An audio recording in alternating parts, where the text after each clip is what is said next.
They grew up with surnames that weighed like tombstones. Their cradles were rocking chairs in houses where portraits of the Führer hung, and their nannies wore swastika armbands. They were children of the regime, sons of hierarchs, unwitting heirs to a legacy of blood. They didn't commit crimes, but they were born condemned to bear them. After the fall of the Third Reich, while their parents were tried, shot, or committed suicide in solitary confinement, these children were left stranded between shame and silence. Some changed their names, broke all ties with the past, and fled to an anonymous life. Others chose ideological combat. They defended their parents' memory, denied the atrocities, or tried to justify the unjustifiable. And a few, the most broken, were consumed by inherited guilt, unable to forgive themselves for something they didn't do, but which defined them in the eyes of the world. Ursula Dönitz, Life in the Admiral's Shadow. Ursula Dönitz was born on April 3, 1917, into a family marked by the military career of her father, Harald Dönitz, who would eventually succeed Adolf Hitler as head of state of the Third Reich.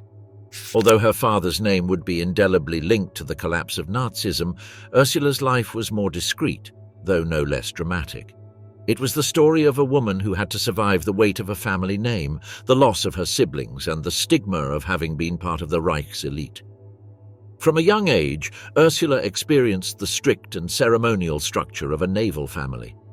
Her childhood was marked by the constant mobility imposed by her father's career within the Kriegsmarine. From naval bases in Kiel to administrative transfers in Berlin, her life was one of short stays, formal greetings, and a rigidity that defined every aspect of family life. In 1937, at just 20 years old, Ursula married Günther Hessler, one of the German Navy's most prominent U-boat commanders. Hessler was close to her father both professionally and personally, and the union was well regarded within the military. Together they had 3 children, Peter, Klaus, and Uta. During the early years of the war, Ursula experienced the strains of waiting, the uncertainty of whether her husband would return from patrol, the strain of news from the front, and raising her children in an increasingly militarized country. Personal blows were not long in coming. 2 of his brothers died in combat, one aboard a submarine, the other on the Eastern Front. The deaths were devastating for Harald Dönitz, and Ursula was responsible for supporting him emotionally. On many occasions, his mother, Ingeborg, turned to her to calm the Admiral's spirits when he was in a bad mood or lost in impenetrable silence. The war marked her with a mixture of anguish and loyalty. Ursula never considered herself a political woman. She viewed the conflict from a familial and emotional perspective, not an ideological one. For her, the war was not a regime's project, but a reality imposed on her home. However, she never questioned her father's position. She saw him as a soldier, as a man of honor who had acted according to the principles of duty and discipline. On May 1, 1945, after Hitler's death, her father was appointed head of state of Germany. The announcement was made on the radio, and Ursula listened to it with her family. It didn't surprise her. In her mind, her father was an upright, logical man, the only one capable of maintaining a semblance of order amidst chaos. Ursula's life. Post-war Germany was not an easy place for the relatives of high-ranking Reich officials. Subjected to surveillance, rejection, and exclusion, many chose to remain silent. Ursula, however, never renounced her surname. She assisted her father whenever possible during the Nuremberg trials, although she was unable to attend the hearings. She learned of the trial's progress through the radio, newspaper reports, and occasionally short letters. In 1946, the sentence left her stunned. 10 years in prison. Although relieved that he hadn't been sentenced to death, Ursula considered the decision unjust. In her opinion, her father hadn't committed war crimes but had fulfilled his duty as a soldier. This conviction never changed. Spandau prison. Ursula visited him 11 times. The restrictions were severe. She couldn't hug him. She could only look at him and speak to him through glass or a grate. Still, those visits were vital. On one occasion, seeing his aging and deteriorating condition, she simply said, "I like you." And her father looked back with an intensity she never forgot. After the liberation in 1956, Harald Dönitz returned to live discreetly in Aumühle, near Hamburg. Ursula, now a mother, devoted herself to her professional life. She studied law and worked as a lawyer, partly to regain a life of her own and partly to maintain a vocation for order and justice that she inherited from her family. She never held public office or sought notoriety, but she became a figure of reference among those who still respected her father's memory. Despite the official rejection surrounding Karl Dönitz, in certain circles of Kriegsmarine veterans and among military historians, his figure maintained an almost reverential respect. Ursula occasionally participated in meetings with former submariners, but without fanfare or speeches. Her presence was that of someone who held a memory with dignity, without needing to justify or publicly claim it. With the death of her mother in 1962, Ursula became her father's primary emotional support.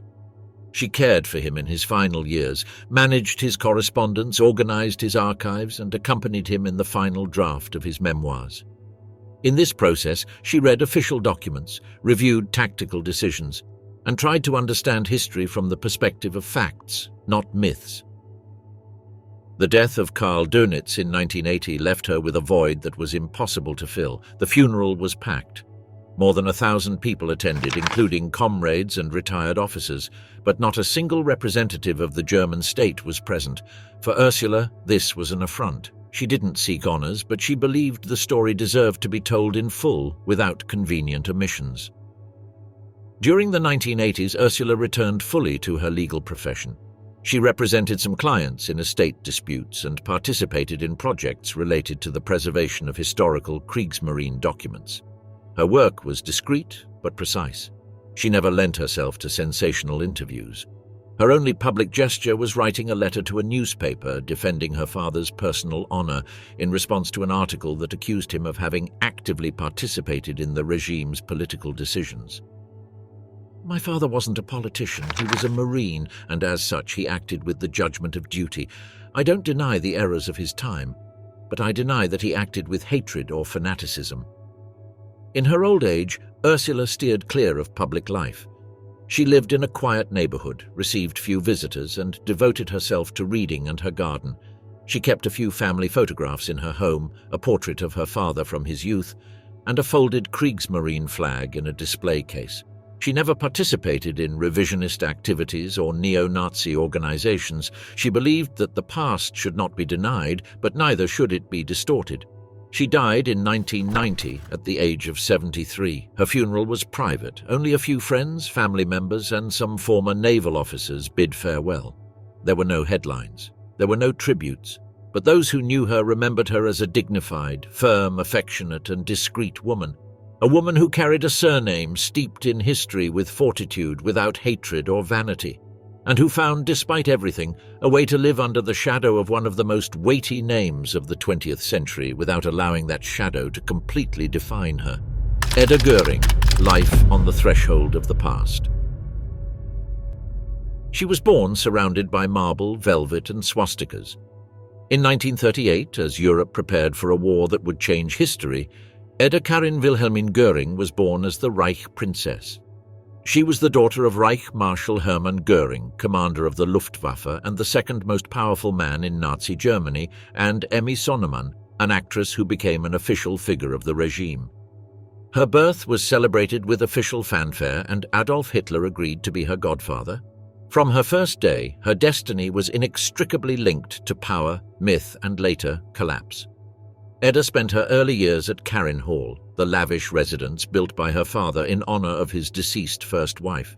There she lived alongside exotic animals, stolen paintings, historical relics, uniformed soldiers, and unthinkable gifts.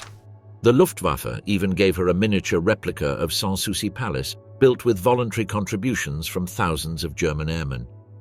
Her life was a dramatization of her childhood's Aryan ideal. She didn't go to school. She was educated at home with carefully selected tutors. She accompanied her mother to official receptions, posed for photographs alongside Nazi leaders, and greeted them with a mixture of shyness and childlike authority.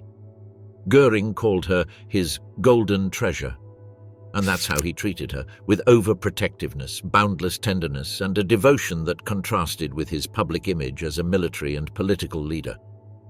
The German defeat in 1945 abruptly transformed her world. She was only 7 years old when the regime collapsed. Her father was arrested by American troops in Bavaria and taken to the Mondorf-les-Bains detention center. Edda and her mother, Emmy, were sent to Camp Aschken, also in Luxembourg, along with the wives and children of other Nazi leaders such as Albert Speer, Harald Dönitz, and Wilhelm Keitel. There, for the first time, the girl who had lived as a Reich princess experienced fear, austerity, and isolation. Karin Hall's opulence was replaced by a regime of confinement. From that time, Edda would remember the cold, the confinement, and the confusion.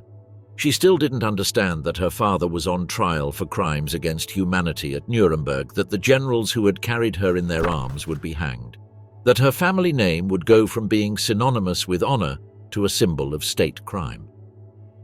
In October 1946, Hermann Göring committed suicide in his cell with a cyanide capsule, avoiding the gallows. He had one last letter for his daughter written in blue ink in which he asked her to be strong, to uphold the family name with dignity, and not to believe the lies of the enemies of the Reich. After the war, Emmy and Edda were released. The girl moved from the Imperial Gardens to a modest cottage in Sackdilling without running water or heating. They grew up without property, without honors, and under the constant surveillance of the Allied authorities. Emmy never renounced her husband, and she conveyed to Edda an idealized vision of him. It was in this environment, marked by impoverishment, resentment, and nostalgia, that Edda consolidated her loyalty to her father's memory. In his adolescence, he tried to rebuild his life. He studied law at the University of Munich. Later, he worked in an ophthalmology clinic. He lived a modest existence far from the public eye. He didn't give interviews or participate in forums, but he never hid who he was. He didn't change his last name, nor did he seek sympathy. During the 1960s and 1970s, she reconnected with old comrades from her father's circle. She appeared sporadically at private gatherings of former Luftwaffe members. Not with active nostalgia, but with the detached air of someone who has chosen to keep her memory intact without controversy. Some still called her Fräulein Göring. In the 70s, Edda established a personal and sentimental relationship with the journalist Gerd Heidemann, known for his coverage of late Nazism and later for his involvement in the scandal of Hitler's forged diaries, sold as authentic by the conman Konrad Kujau. Heidemann, obsessed with the Second World War, had connections to former members of the SS, and his apartment accumulated Third Reich uniforms, documents, weapons, and memorabilia.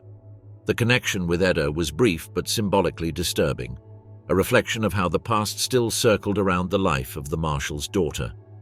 Unlike other children of Nazi criminals, such as Niklas Frank, son of Hans Frank, or Rolf Mengele, who harshly condemned their parents, Edda Göring never disowned Hermann Göring. In 1986, in a television interview for Swedish television, she stated, "I have nothing bad to say about my father. He was the best father a girl could have. All I remember from him is love." She refused to talk about her role in the regime. She didn't deny it, but she omitted it. In 2014, at the age of 76, he petitioned the Bavarian parliament to recover artifacts and property confiscated after the war, including works of art that had belonged to his father. The request was firmly rejected. There was no public apology, only the repeated argument that he was doing so based on legal principles, not out of a desire for political rehabilitation. But for many, the gesture was seen as an attempt to symbolically reclaim the Göring name. Edda Göring died on December 21, 2018, in Munich at the age of 80. Her funeral was low-key. No official representatives of the German state attended. There were no flags or memorial wreaths, only a few neighbors, nurses, and a Turkish woman who helped her with her shopping. She was buried in the Waldfriedhof in Munich in an unmarked grave. On the tombstone, the inscription was simply Edda Göring. Nothing more. Edda Göring's life was a biography of contradiction. She was born a living symbol of a criminal regime and lived in the melancholy of a past embalmed in private affections. She rejected the public judgment of her father, but she did not become a revisionist activist either. Her denial was not political but emotional, a form of mourning that excluded the collective. For her, Hermann Göring was not the founder of the Gestapo, nor the art looter, nor the war criminal. He was the man who called her Mein Schatz and wrote her stories from his prison cell. She hid in that dissociation between official history and her personal history her entire life. neither a denier, nor a revisionist, nor a repentant one, just a daughter, silent, immovable, impervious to the blame of others. Edda Göring was the last surviving child of a high-ranking Nazi leader. Her death closed not only a biography, but a chapter in German history that still sparks ethical, moral, and emotional debate. Her life was proof that sometimes history doesn't end at Nuremberg, it only begins there. Rolf Mengele, son of the Angel of Death. For many, the surname Mengele directly evokes the image of a man in a white coat, pencil in hand, and a surgical gaze who decided in seconds between life and death on the ramp at Auschwitz. Josef Mengele, the SS doctor nicknamed the Angel of Death, was one of the most infamous criminals of the Third Reich. But after his escape, his figure ceased to be tangible and became a spectre. For decades, he was one of the most wanted men on the planet.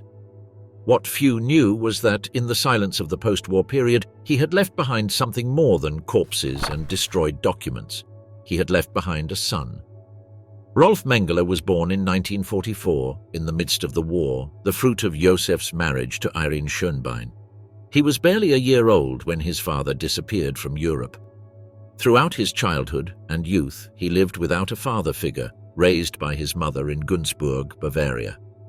In his environment, the surname Mengele was common. The family was respected, with agricultural and pharmaceutical businesses, but in his case, the name carried a different weight. For many years, Rolf was raised with a carefully fabricated version of his father's story. He was told that Josef had been an army doctor, a patriot, someone unjustly persecuted for his political affiliation. Auschwitz, the experiments, or the twins selected for dissections were never mentioned. It was a lie sustained by a web of family silence. But the past, like an unhealed wound, returned. As Rolf grew up, the world began to talk about the Holocaust more clearly.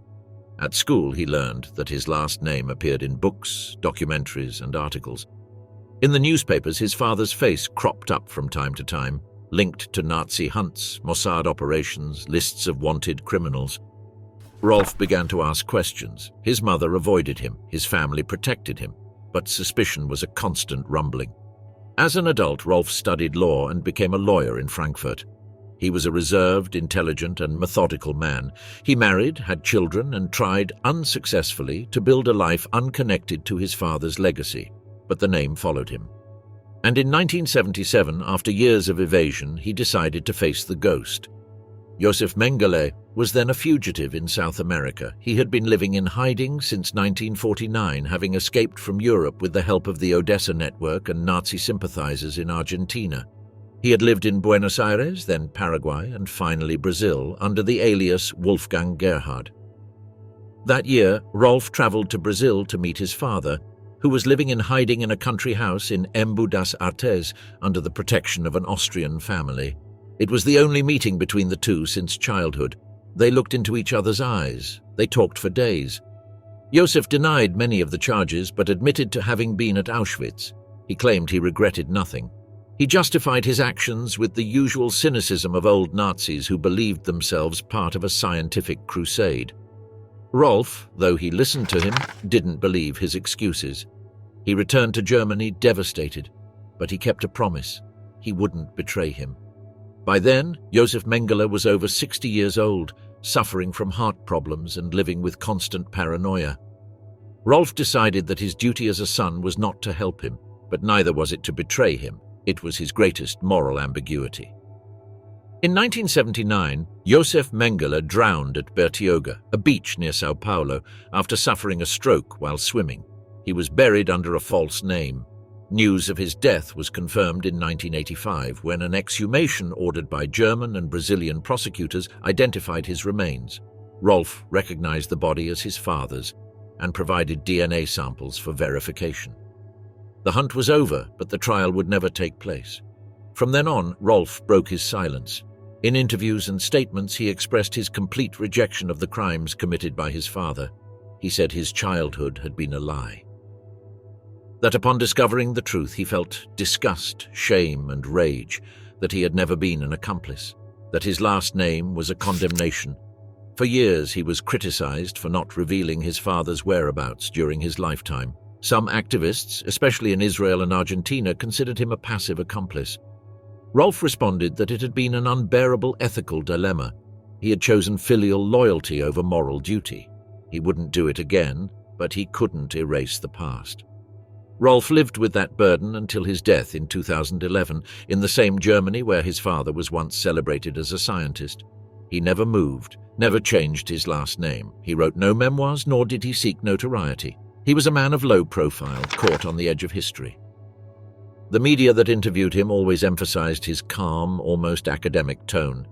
He wasn't a denier, but neither was he a confessor. For many, he represented a difficult figure to classify, neither a victim nor a perpetrator. He was in that murky territory occupied by someone who inherits the name of a crime without having participated in it. In current debates about Holocaust remembrance, Rolf Mengele has become a symbolic figure, not for what he did, but for what he didn't do.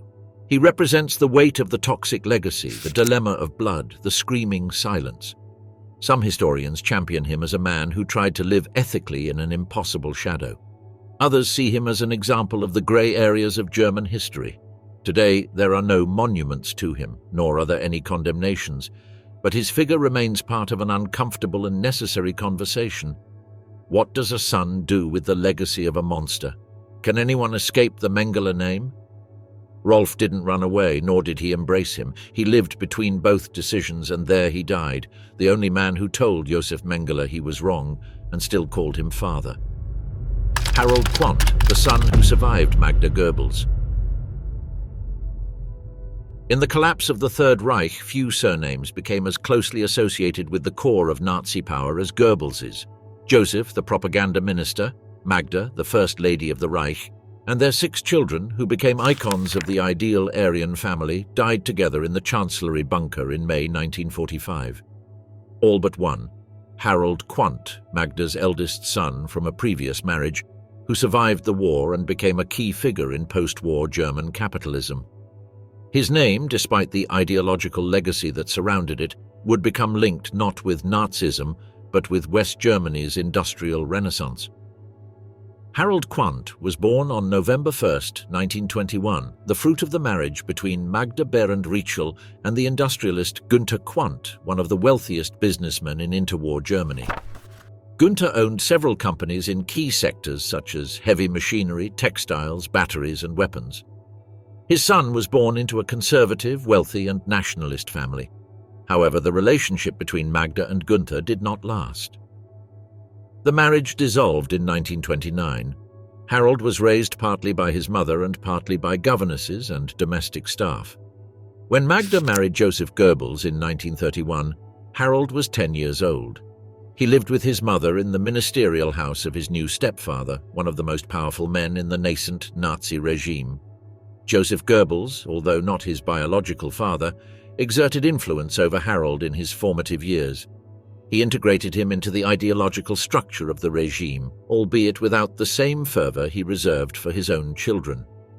Harald attended elite Reich schools and, like so many other young men of his class, was indoctrinated from an early age in the values of National Socialism. He was a member of the Hitler Youth and later inducted into the Luftwaffe, where he would serve as an officer during World War II.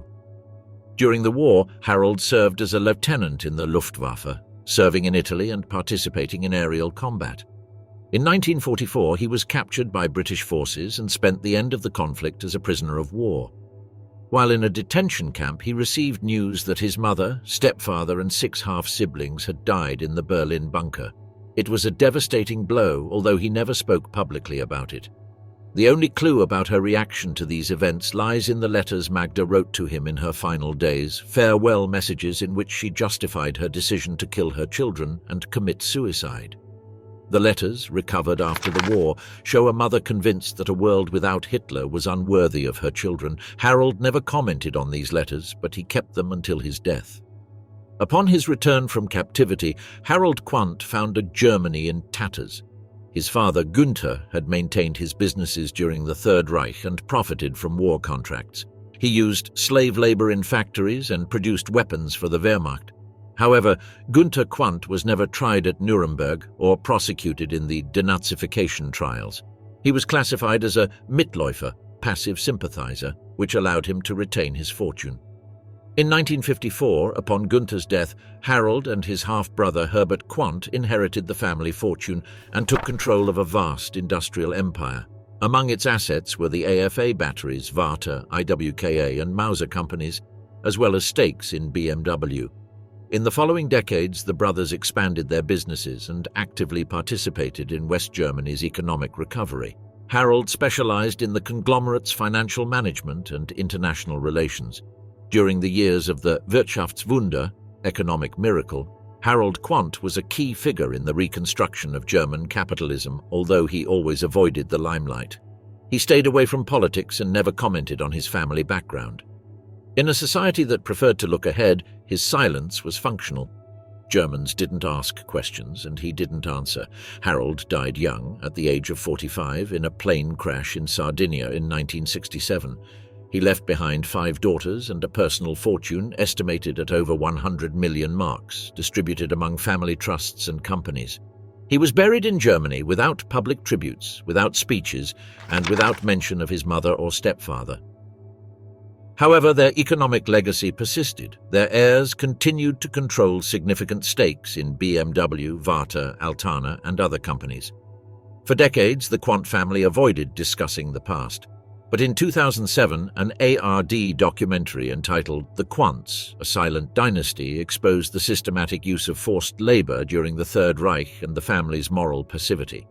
Public pressure forced the descendants to fund independent historical research, which in 2011 confirmed that both Gunther and Harald Quandt benefited from the Nazi system of exploitation, even though Harald was young and served in the war during its darkest years. Today, the Quandts are still one of the richest families in Europe. Their descendants, including Harald's daughters, occupy the top spots on the lists of German millionaires. But their origins are marked by silence, by an ideological legacy, and by the buried story of a mother who killed her children out of fanaticism. Harald Quandt lived with one foot in 2 worlds. In one, he was the heir to an industrial empire, a symbol of productive post-war Germany. In the other, he was the only surviving son of Magda Goebbels, the woman who embodied, like no other, the irrational loyalty to Nazism. He knew about the crimes. He lived through the collapse. He never spoke. The life of Adolf Eichmann's children in Argentina. The capture of Adolf Eichmann by the Mossad in 1960 on the outskirts of Buenos Aires marked a milestone in the history of the 20th century. But it also had silent, almost invisible consequences for those who had accompanied him in exile, his wife and 4 children. In particular, his youngest son, Ricardo Francisco Eichmann, was born in Argentina in 1955 and represented in many ways a symbolic break with his father's legacy. Unlike his older brothers, raised in pre-war Germany, Ricardo grew up in Peronist Argentina and later returned to Europe with a changed perspective. His story is that of a son who decided to confront the past, not deny it, but the full story of Eichmann's children in Argentina is more complex and reflects the contradictions of a family caught between fanaticism, exile, and the judgment of the world. When Adolf Eichmann fled Europe after the fall of the Third Reich, he didn't do it alone. In 1950, he managed to reach Argentina with false documents in the name of Ricardo Clement, thanks to a network of collaborators that included the Vatican, Nazi sympathizers, and contacts in the Odessa network. Shortly thereafter, his wife, Vera, and his 3 oldest sons, Klaus, Horst, and Dieter, joined him. The family settled in San Fernando, a suburban neighborhood in Greater Buenos Aires. There they lived a modest and discreet existence. Eichmann worked first in a factory, then at an automotive company. Vera raised the children, and neighbors knew him as a typical austere immigrant. But within the family, the Nazi past was not buried. People spoke with pride about pre-1945 Germany, and the older children were raised in a climate of denial and nostalgia. Klaus Eichmann, the eldest son, was the closest to his father and the most ideologically committed to his legacy. As a young man in Argentina, he maintained ties to local neo-Nazi groups and in later interviews never showed remorse. He considered his father an unjustly persecuted patriot and criticized the Jerusalem trial as a farce. Klaus was the one who unwittingly allowed the Mossad to locate his father. He was identified by a young German woman in a relationship with him, Sylvia Hermann, whose family had been persecuted by the Nazis. Sylvia informed the Israeli authorities and thus began the operation that culminated in Eichmann's capture in 1960. The other two eldest sons, Horst and Dieter, adopted a low profile after their father's kidnapping and trial. Although both were raised sympathetic to National Socialist ideology, they did not come out publicly or adopt militant positions like Klaus. Horst worked as an office clerk and avoided interviews. Dieter moved to West Germany in the 1970s and changed his surname. The scandal of the Eichmann trial, broadcast on television and followed around the world, meant an irreversible rupture for the family. Vera Eichmann returned to Germany after her husband's execution in 1962. She settled in Bavaria with Horst, where she lived until her death in 1997. She never spoke in public or gave interviews. According to witnesses, she never renounced her past. The story of Ricardo Eichmann, the youngest son born in Argentina, contrasts starkly with that of his siblings. He was 5 years old when his father was captured. His mother took him with her to Germany after the execution. Ricardo was raised away from the Eichmann cult and, upon reaching adolescence, began to independently investigate who his father really was. In interviews given as an adult, Ricardo has stated that he discovered Adolf Eichmann's role in the final solution on his own. He did not excuse it nor justify it, and chose a professional life focused on science and knowledge. He is an archaeologist specializing in the Middle East and has held prestigious positions in academic institutions in Germany. In 1995, he agreed to meet with Zvi Aharoni, the Mossad agent who had interrogated his father in Buenos Aires. It was a private meeting without rancor or symbolic gestures. "It was a human conversation," he said later. Ricardo Eichmann has publicly stated that his father was a criminal and that his execution was legal. He never changed his last name, but has lived with dignity without denying or taking on the blame of others. His life choice represents a generational and moral rupture. In an interview with Der Spiegel, he declared, "I had to learn to see my father as what he was, not as what my mother said. It was a painful task, but a necessary one." The Eichmann case left a lasting mark on Argentine memory. It revealed the existence of a network of Nazi exiles who had found refuge in the country. For decades, the subject was taboo. Only in the 1990s and 2000s did historical research begin to systematically document the mechanisms of concealment and arrival of Nazi criminals in South America. For Eichmann's children, Argentina was the setting for a double life, the place where they could have lived with their real father and also the place of their ruin. Some never returned. Others, like Ricardo, returned symbolically, to confront the past, to understand the legacy. None chose oblivion. Adolf Eichmann's children represent the diverse ways of confronting a legacy tainted by crime. Some denied it, others hid it. One confronted it. In Argentina, where they lived in the shadows of a false identity, they learned that the past always returns, that history cannot be buried with false documents or family silences. Today, only the echo of those names remains in interviews, archives, and memory studies. But the story of Eichmann's children remains an uncomfortable reflection of what it means to be the child of a 20th century criminal and of the decisions each makes to live with that burden or to let it go. The children of Heinrich Himmler. The figure of Heinrich Himmler is inseparable from the horror of the Third Reich. As Supreme Commander of the SS, architect of the Waffen, SS, and logistical mastermind of the Holocaust, his name has become synonymous with genocidal bureaucracy. But beyond the black uniform, the silver skull on his cap, and the sinister face that appears in archives and documentaries, Himmler was also a husband and father. He had a daughter, Gudrun Himmler, born in 1929. And with her, a story that crosses the lines between emotional memory and ideological loyalty. Gudrun was the darling of the SS. During the years of National Socialism's heyday, she accompanied her father to official functions, greeted uniformed officers, and posed smilingly for the German press. Adolf Hitler knew her by her nickname, a puppy, and she was a regular at meetings with high-ranking officials. Himmler's personal diaries contain constant references to his daughter. Letters, gifts, visits to Dachau, where he took her to see a concentration camp as if it were a Sunday stroll. Their relationship was one of intense, one-sided affection. She idolized him, he molded her. When the Reich collapsed, Gudrun was 16 years old.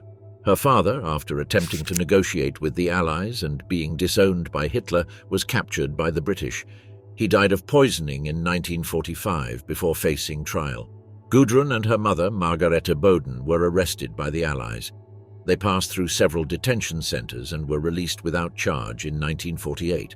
The post-war period was a hostile environment. The Himmler name didn't open doors, it closed them. Gudrun tried to live anonymously, but she never renounced her father. On the contrary, she dedicated her entire life to vindicating him. She didn't write memoirs or give extensive interviews, but she was active in ex-SS organizations, helped former officers avoid justice, and was a key figure in the Stille Hilfe, silent help, a legal and financial support network for Nazi war criminals. In post-war Germany, Gudrun adopted her married name, Berwitz, and started a family. But in the public sphere, she became a cult figure for neo-Nazi groups. She did not participate in marches, but attended funerals of former SS officers, supported Rudolf Hess, and visited prisoners condemned by international tribunals. Her defense of her father's legacy was unqualified. She considered her father to have been a patriot, a man unjustly maligned by the victors. The paradox of Gudrun Himmler is brutal. In a society that built its identity on Vergangenheitsbewältigung, overcoming the past, she was an anomaly. While other children of hierarchs broke with their parents, she venerated them. While Germany built monuments to the victims, she financed lawyers for the perpetrators. She never explicitly denied the Holocaust, but she never acknowledged it as a crime. She simply silenced it. She worked briefly as a secretary in the 1950s, but soon devoted herself full-time to the activities of the Stille Hilfe. Under his influence, the organization supported figures such as Klaus Barbie, Erich Priebke, and Josef Schwamberger. He maintained contacts with lawyers, revisionist media, and extremist circles, always from the shadows, with the methodical coldness he inherited from his father. In her later years, Gudrun lived on the outskirts of Munich. She didn't give interviews, but photographs show her attending low-key tributes, with older women and white-haired men raising glasses to the old guard. For many, she was the last princess of the Reich. He died in 2018 at the age of 88 without ever having renounced his faith. His grave is discreet, without flowers or striking plaques. But his legacy remains as a warning. Nazism did not die only with its leaders, but was perpetuated in memories, in support networks, in the proud silences of those who preferred loyalty to their father over justice for the victims. Gudrun Himmler's story is not that of a victim, nor that of a renegade. It is the story of continuity, that of a daughter who refused to look into the abyss and instead embraced her heritage with stubborn coldness. For her, the Himmler name was not a burden, it was a banner. While Holocaust museums and survivor testimonies were multiplying in Germany, Gudrun wrote letters to imprisoned criminals. While the children of other leaders, like Niklas Frank and Rolf Mengele, spoke of guilt, redemption, and rupture, she spoke of injustice, pride, and fidelity.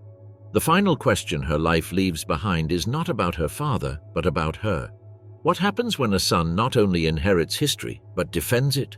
What does that say about memory, about forgiveness, about identity in a post-traumatic era? The answer, in Gudrun Himmler's case, is as disturbing as it is clear. The past, if not confronted, replicates itself.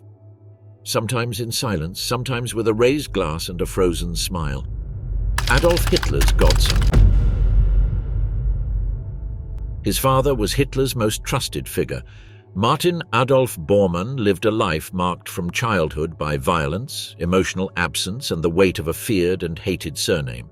He was born on April 14, 1930, in Grunwald, Bavaria, and from day one was incorporated into the heart of the Third Reich. He was baptized with Hitler as his godfather, and his full name, Martin Adolf, reflected the symbolic fusion between his father and the Führer. Nicknamed Krönzi, a short form of Kronprinz, Crown Prince, Martin grew up as the darling of Nazism. His mother, Gerda Buch, came from a fervent Nazi family and gave birth to 11 children, convinced that her mission was to nourish the Reich with young blood. His father, meanwhile, quietly rose through the ranks to become Hitler's personal administrator, head of the party chancellery, and one of the most feared men in the regime. From a young age, Martin was trained for greatness, surrounded by high-ranking officials, raised in the Eagle's Nest area of Berchtesgaden, and destined, as his parents had hoped, to be a future leader of the Reich.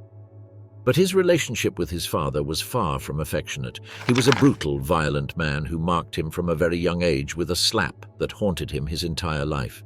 At just 12 or 13 years old, he greeted Hitler with the traditional Heil Hitler. Zrenia kogda on dolgen bil skazat Kail, mein Führer. His father's slap was devastating. He twisted his face until it was aligned with his shoulder and humiliated him in front of those who considered him a princely figure. That blow was not just physical, it was a definitive break with his self-image. Martin's childhood was punctuated by other episodes of emotional neglect. One day, after being hit by a hammock, he hid from punishment for fear of his father's reaction. He returned alone at night, pale and trembling. His mother, in a rare gesture of empathy, understood his terror and did not punish him. But the norm in his family was coldness. The school he shared with children of Nazi leaders was strict, and when he reached adolescence, he was sent to a Nazi boarding school more than 200 kilometers away, where children were taught ideological catechism, subjected to indoctrination, military drills, and the study of Mein Kampf, as if it were a sacred text. In 1945, at the age of 15, his world collapsed.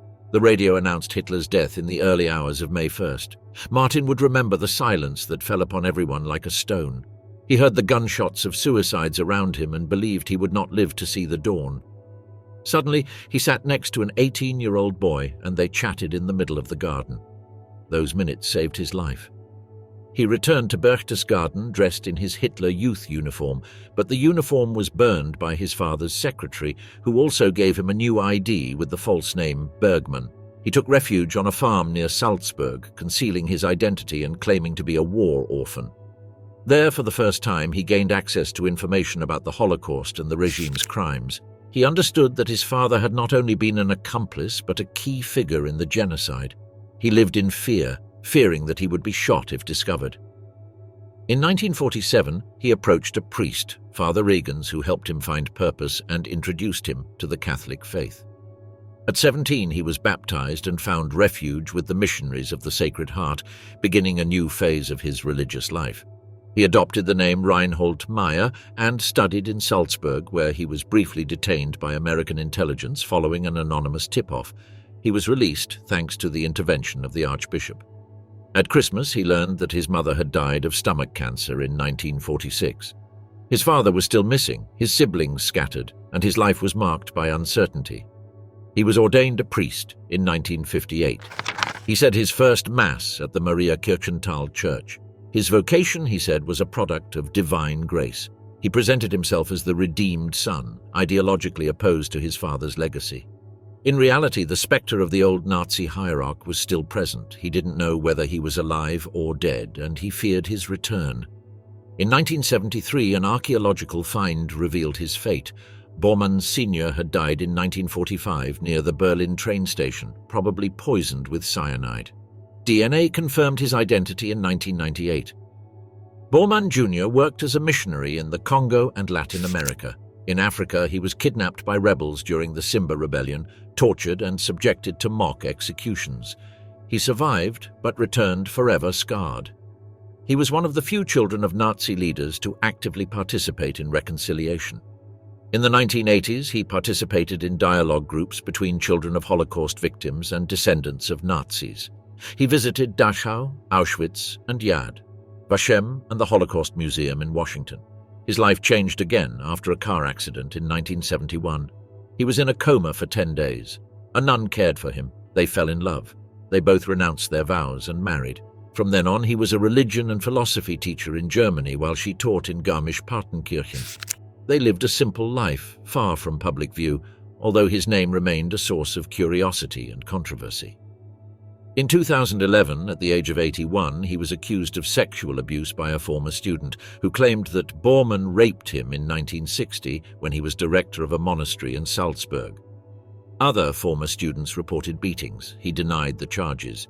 The case never prospered due to the statute of limitations and his mental health. The Klasnik Commission, created by the Austrian Church to care for victims of abuse, recognized the testimony and awarded financial compensation. Martin Adolf Bormann died on March 11, 2013. He left no children.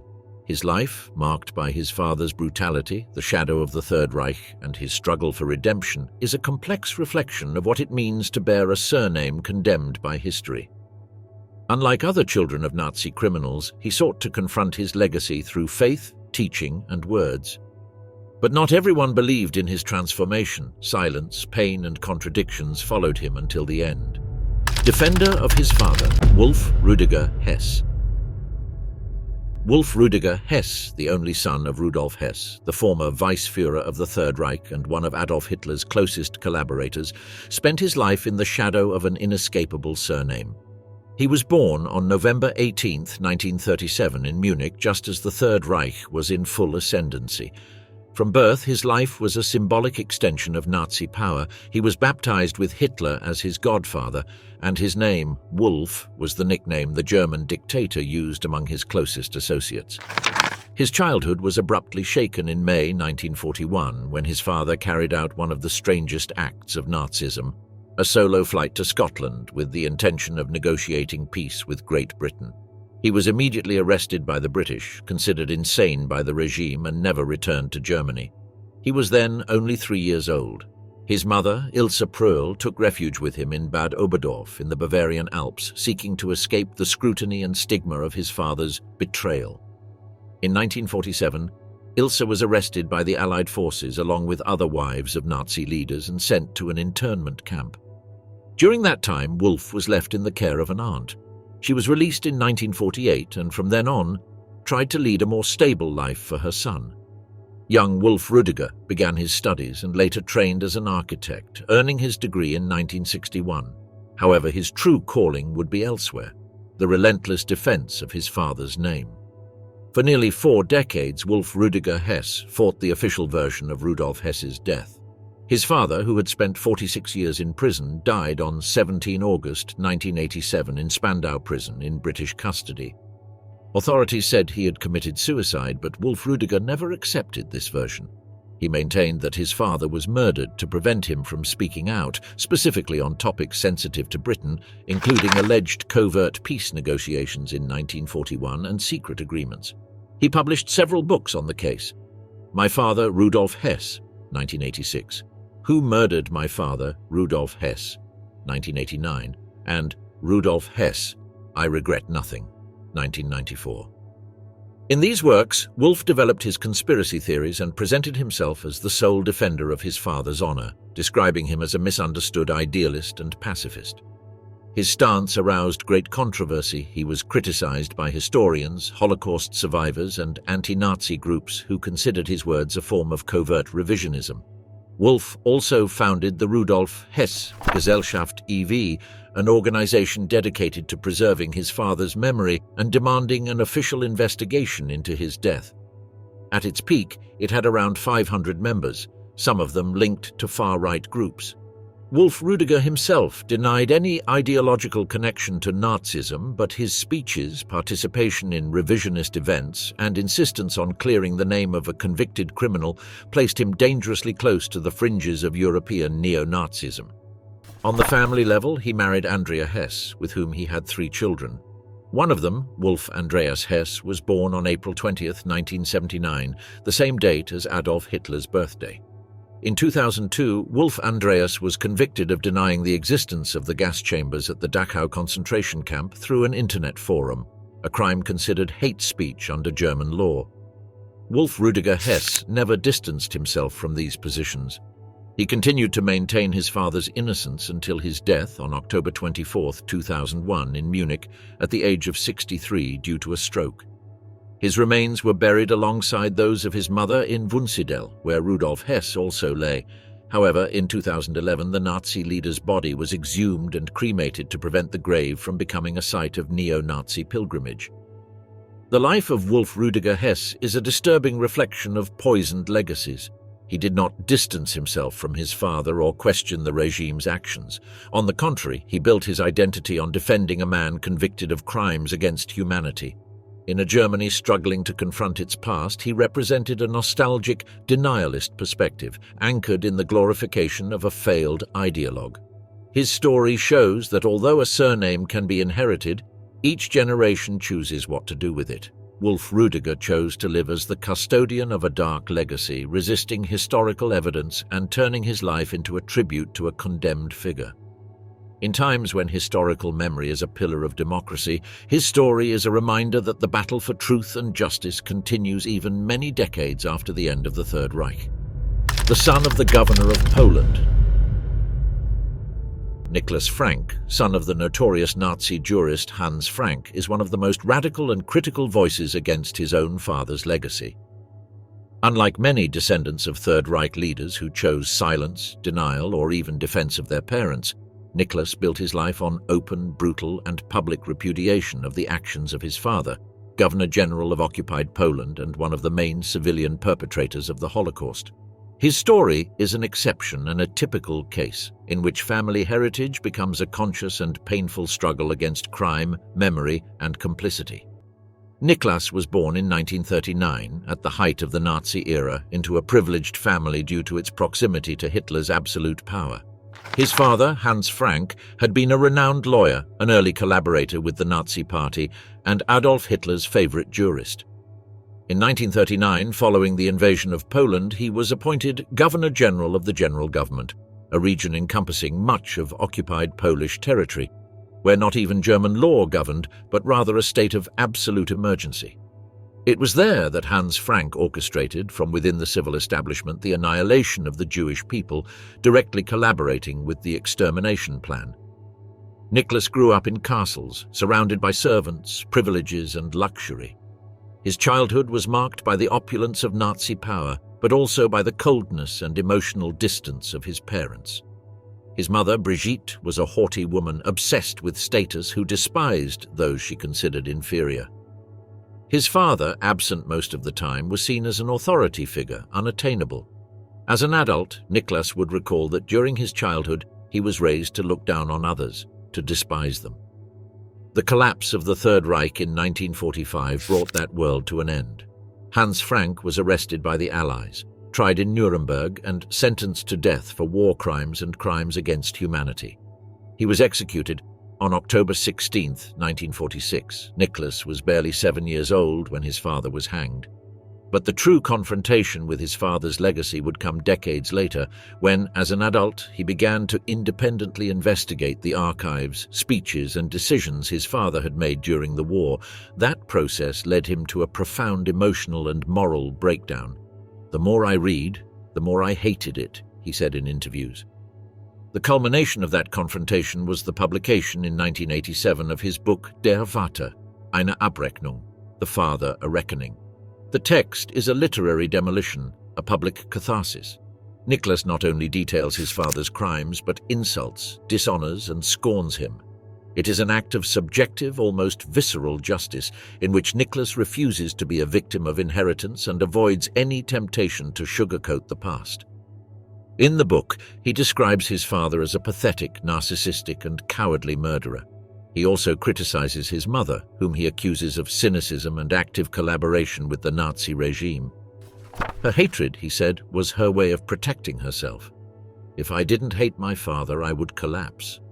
The text scandalized Germany. Some saw it as a courageous act, others as a betrayal of family memory. Niklas responded that it was a betrayal of humanity to try to justify, relativize, or understand Nazi criminals from an emotional perspective. Niklas Frank has participated in countless documentaries, debates, interviews, and meetings with young people. In many of them, he has spoken with descendants of Holocaust survivors. His presence is disconcerting. A son who repudiates his father and demands memory, truth, and justice. In Germany, where the legacy of the Nazi past remains a dividing line, his figure has been uncomfortable.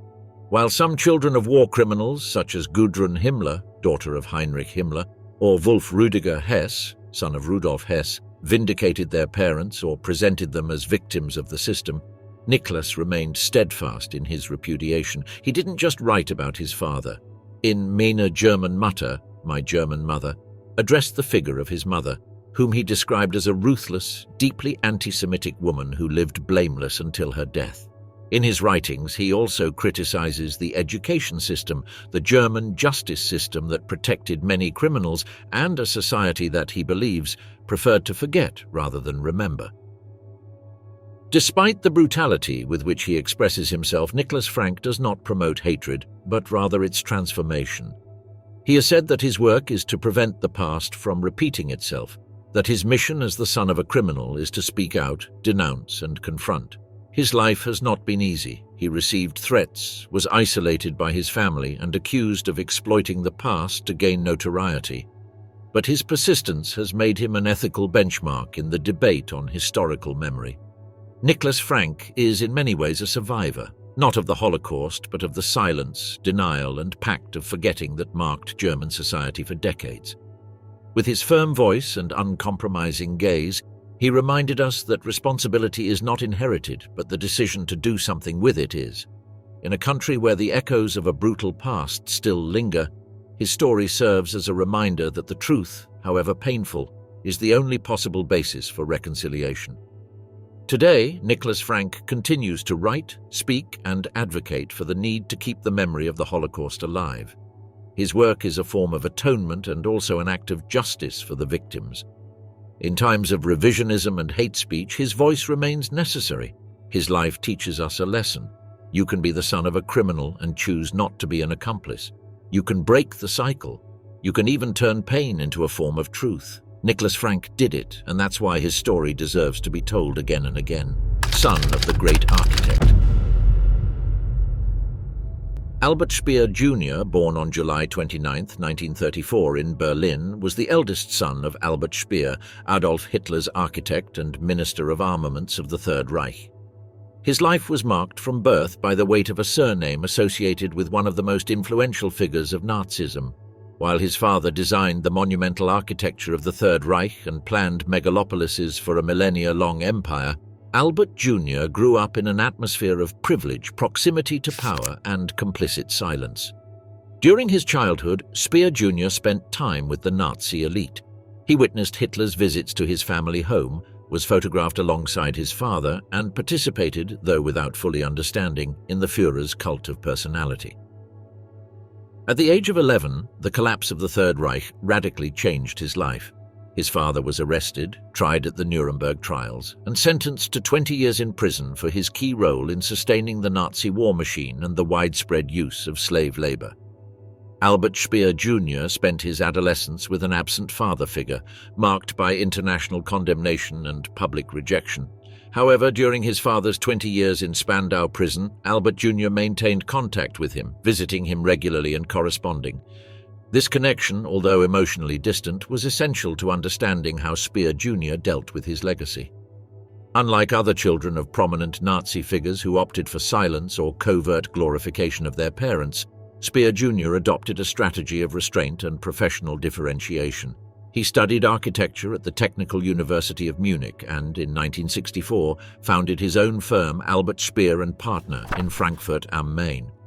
From the outset, he sought to distance himself from the ideals and aesthetics that had defined the architecture of the Third Reich.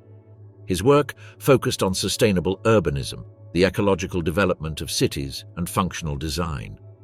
Throughout his career, AS&P grew to become one of Germany's leading urban planning firms, with projects in Europe, Africa, the Middle East, and Asia. Speer Jr. AS notable projects include the planning of the 2000 World Expo in Hanover, the master design of the Shanghai International Automobile City, and consulting for the 2008 Beijing Olympic Games. He was also one of the architects responsible for the urban infrastructure for the 2022 World Cup in Qatar.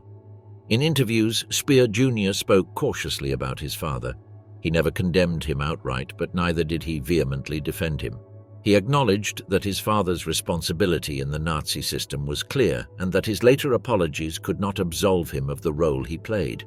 In this sense, his position differed from that of many other descendants of Nazi criminals. Speer Jr. did not construct a narrative of atonement, but rather of overcoming. His architecture became a form of vicarious redemption. In interviews, he admitted that during his childhood and youth he avoided talking about the past. The surname Speer was a constant burden. In Germany, his name generated ambiguous reactions. Some saw him as continuing his father's legacy, others as someone who had managed to rebuild his own identity. His work, focused on improving the quality of urban life, was a way to repair, without proclamations or symbolic gestures, the damage inflicted by the previous generation. In 2004, he published the book Albert Speer, Gespräche with meinem Vater, Conversations with My Father, in which he compiles the dialogues held with his father during visits to Spandau. The text is neither a denunciation nor a defense. It is an attempt at understanding. Throughout its pages, Albert Jr. confronts his father with questions that often remain unanswered. He reflects on guilt, omission, self-deception. He does not achieve a definitive closure, but offers an honest testimony about the difficulty of being the son of a man who contributed to the maintenance of one of the most criminal regimes in history. Despite his sober and reserved tone, Speer Jr. never denied the magnitude of Nazi crimes. He believed his generation had an obligation to build something new without erasing the past. He did not actively participate in political life or become a memory activist. His contribution was professional, designing open, functional, and fair cities. In this gesture, one could read a way of symbolically rewriting the family legacy. He died on September 15, 2017, in Frankfurt am Main. His death was reported respectfully by the German press, highlighting his legacy as an urban planner, but also always remembering the complex legacy he carried to the end. Speer Jr. achieved in many ways what he set out to do: not repeat the mistakes of the past, build on the ruins, and not perpetuate silence or denial. His life leaves us with a particular lesson. He was not a champion of memory like Niklas Frank, nor a denier like Gudrun Himmler or Rüdiger Hess. He was quite simply an architect who confronted the past with work, with design, with cities. In times when history lives on in family names, his journey reminds us that there are many ways to bear our legacy, and that some, while silent, can also be acts of silent justice.